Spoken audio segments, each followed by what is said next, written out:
রথযাত্রার দিন কাছে, তাই রানী রাজাকে বললে, চলো রথ দেখতে যাই। রাজা বললে, আচ্ছা। ঘোড়াশাল থেকে ঘোড়া বেরোলো, হাতিশাল থেকে হাতি। ময়ূরপঙ্খী যায় সারি সারি, আর বল্লম হাতে সারি সারি সিপাই শান্ত্রী। দাস দাসী দলে দলে পিছে পিছে চলল।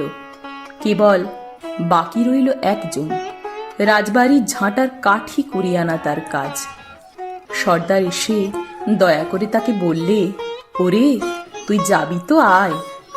সে হাত জোর করে বললে, আমার যাওয়া ঘটবে না। রাজার কানে কথা উঠল, সবাই সঙ্গে যায়, কেবল সেই দুঃখীটা যায় না। রাজা দয়া করে মন্ত্রীকে বললে, ওকেও ডেকে নিও। রাস্তার ধারে তার বাড়ি। হাতি যখন সেইখানে পৌঁছল, মন্ত্রী তাকে ডেকে বললে, ওরে দুঃখী, ঠাকুর দেখবি চল। সে হাত জোর করে বলল, কত চলবো, ঠাকুরের দুয়ার পর্যন্ত পৌঁছই এমন সাধ্য কি আমার আছে? মন্ত্রী বললে, ভয় কি রে তোর, রাজার সঙ্গে চলবি?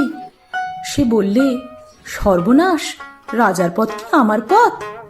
মন্ত্রী বললে, তবে তোর উপায়? তোর ভাগ্যে কি রথযাত্রা দেখা ঘটবে না? সে বললে, ঘটবে বই কি, ঠাকুর তো রথে করেই আমার দুয়ারে আসেন। মন্ত্রী হেসে উঠল, বললে, তোর দুয়ারে রথের চিহ্ন কই? দুঃখী বললে, তার রথের চিহ্ন পড়ে না। মন্ত্রী বললে, কেন বলতো? দুঃখী বললে, তিনি যে আসেন পুষ্পক রথে। মন্ত্রী বললে, কই রে সেই রথ? দুঃখী দেখিয়ে দিলে, তার দুয়ারের দুই পাশে দুটি সূর্যমুখী ফুটে আছে।